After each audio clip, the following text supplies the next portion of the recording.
Hatred, hating, hater. However you want to put it, the word hate has so many negative connotations around it, which makes sense. Because if I asked you to remember all the things you hated, you'd probably start your villain arc right there and then. And I don't blame you. Just look at the definition for the word. An intense hostility and aversion, usually deriving from fear, anger, or sense of injury. This is literally an emotion setting you up to spread negativity. Then look at examples of people that exhibit hatred. Your Dios, your Dr. Dooms, your Reverse Flashes. It was me, Perry. These are all first ballot Hall of Fame haters. Then look at history. The whole reason humanity allegedly landed on the moon was because of the generational hating happening between the USA and USSR. Hatred so groundbreaking, they had to give the whole period its own name, the Cold War.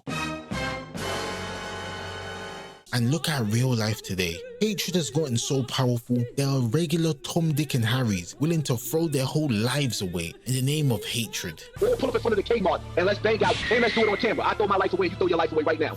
Right now. Let's do it for the camera. Right now. And if you win, I'll make sure I got like $70,000 in my pocket. If you body me, you can take the money. Right now. I hate you. Let's die.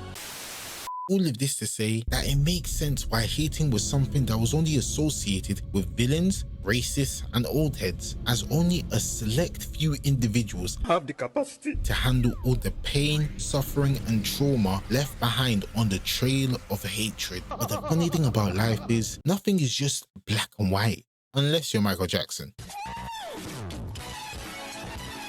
Because in 2025, I don't care what you say, hating almost saved the world.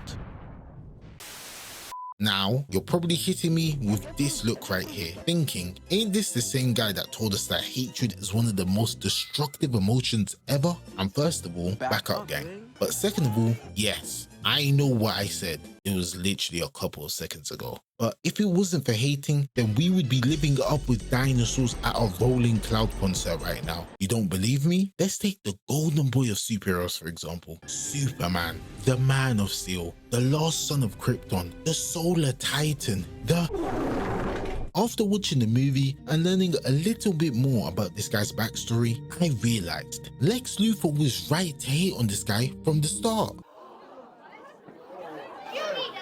Yeah, I said it. Do me all you like, I don't care. Lex, it's okay. I stand with you. It's just unfortunate that you were trying to spread the truth about the dangers of that overpowered teacher's pet to Americans. If it's not in 2x speed and it doesn't have Minecraft or GTA on the screen as well, their attention spans can't handle all that information. I asked an American to point out France on a map for me and they started picking their nose. They're hopeless. But don't worry Lex, I will try to break it down for those numbskulls. You don't find it suspicious that this Superman you love so much would just be a regular guy, an NPC on his own planet, but out of nowhere like an RKO, his planet goes kaboom and he's suddenly able to switch service to another lobby, aka Earth, where because the atmospheric pressure is lower and this guy is surprisingly a human solar panel to our sun, our buddy Kal-El over here suddenly gets superpowers. You don't find that suspicious? You honestly expect me to believe that this guy won the intergalactic lottery by accident? Not only is this a clear example of smurfing, meaning we need to ban his account from our server right now, but you believe this was all done without an ulterior motive in mind. Stupid. And see, this is where final form Jeff Bezos was ahead of the curve. You simpletons call it hatred, but honestly, it was just caution. Lex somehow uncovers that your Superman was sent to Earth to take over, to rule, to conquer. And you don't have to believe me. No. You can hear it from the source themselves, his parents. Dispatch of anyone unable or unwilling to serve you, Khaled. Take as many wives as you can. Let's go home! Let's go home, ladies and gentlemen!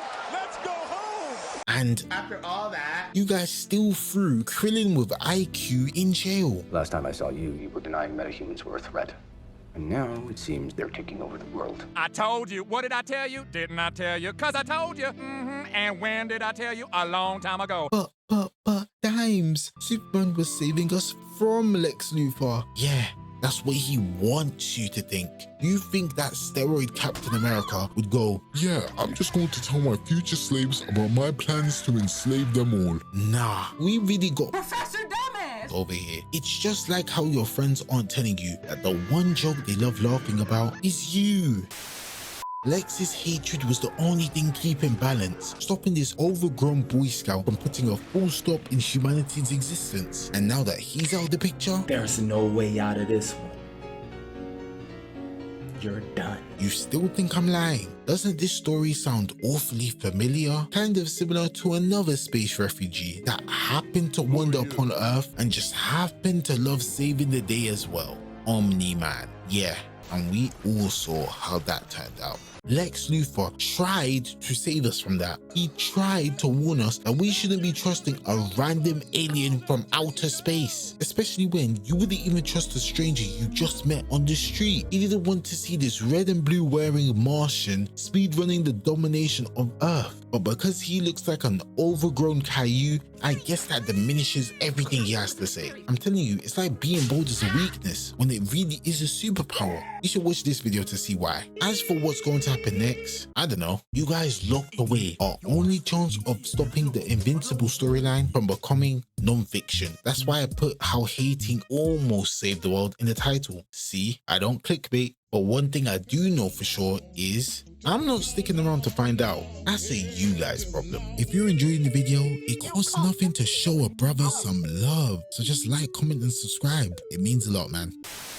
But it doesn't stop there, because unless you've been doing Patrick Star roleplay and you've been living under a rock, there is another hater doing a victory lap over their ops grave at this very moment. Before I get too excited, let me set the scene first. Now, when you think of 50 Cent, you instantly think hater. And how can't you? The same guy that bought out the front row seats to Ja Rule's concert, leaving the World Store Raider at the front seat screaming, the same guy that was collecting his debts back in blood by collecting wheels from wheelchairs if his money wasn't paid by Monday. The same guy that turned a charity trend into a public humiliation about Floyd Mayweather's inability to read. If you can read one full page of a Harry Potter book, I'll give $750,000 to whatever charitable organization you want to. Go to the show, yourstripes.org.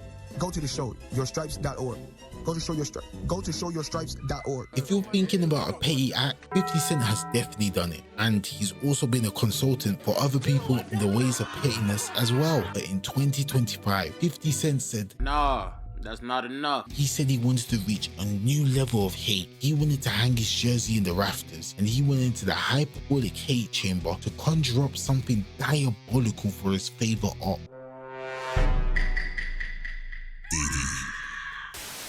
This gave birth to the documentary called Sean Combs' The Reckoning, which is based off the despicable and deplorable life of the IRL supervillain Diddy. And honestly, after watching the documentary, I felt like I needed to wash my soul with holy water, because the fact that this guy allegedly had something to do with his friend Biggie's death just to hold a massive funeral which Biggie had to pay for, allegedly, and to then dance like this in front of everyone at a time of mourning. Out of pocket for that. Way out of pocket. What do you gain from that? Like, it's one thing to be a villain, but it's just how blatantly Diddy would act sus, which had me thinking the writers gave him Batman-level plot armor. Like, how did no one vote this guy out of the lobby? He's clearly the imposter. But if there's one thing I've learned in life, you either die a hero or you live long enough to see yourself become the villain. Only in Diddy's case, he was the villain of the story and the hero was someone hating in the shadows. We all need to give thanks to 50 Cent and make him a national treasure, because without him making that documentary, Diddy really would have been able to complete his IRL Joker roleplay by literally committing every crime in human existence to then be sent to Arkham or Blackgate prison if it's a Tuesday as a punishment, say hello to all the guards and walk out scot-free just to repeat the cycle all over again. The fact that bro is a founding father on Mount Freakmore and all he got was 50 months with time served, you can tell from his family's reaction after the trial, they committed the heist of the century. But that 50 months was just an Easter egg for the 50 pointer 50 Cent was going to drop on Diddy's head top. So when Diddy is released from Arkham, his PR is so stepped on and in the mud that you would have thought 50 Cent was Peppa Pig jumping in muddy puddles. It's not the 50 billion year life sentence that he deserves, but it's honest work.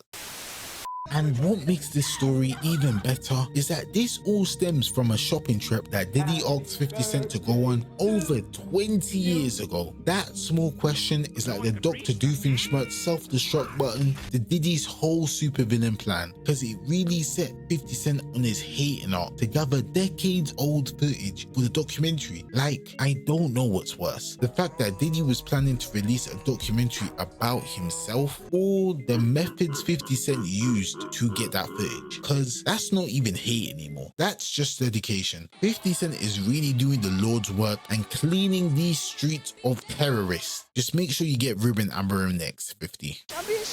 Like, look at the press run this guy is going on right now. If Sean Combs watches this, what do you think he's gonna feel? Like, wow, this is amazing. I think he's gonna say this is the best documentary I've seen in a long time. This doesn't look like a guy that has just got a promotion for work. This is the face of a guy that is seeing the fruits of his labor. A guy that has transcended to new levels of hatred, because throughout heaven and earth, he alone is the hated one. In 2026, if I send you this picture, just know you're going to see generational levels of hatred coming your way. So next time you think your hatred has gone too far, don't stop. Just do it! Because you might be one hate away from literally saving the world. So my lawyers have just told me that I have to put this disclaimer out before the video ends. So here it is. I, Dimes, do not take any responsibility for any hatred spread by any viewer after watching this video, as all my videos are jokes and made for comedic purposes. Thank you. Thank you, Eric. Hopefully I don't get sued. So this is the end of the video. Remember, like, comment, subscribe. It costs nothing to show a brother some love, man. The interactions really do motivate me to make more videos. So remember to do that and get back to life, innit? Safe. Many things in my mind, like how I'm gonna cop me a Maybach. Little nigga, don't give me a chance. We are dealt for your mental health. Don't try call B back. Don't MK speaking on code on the phone, but it's hard to hold, bro. Don't say that. Grab me a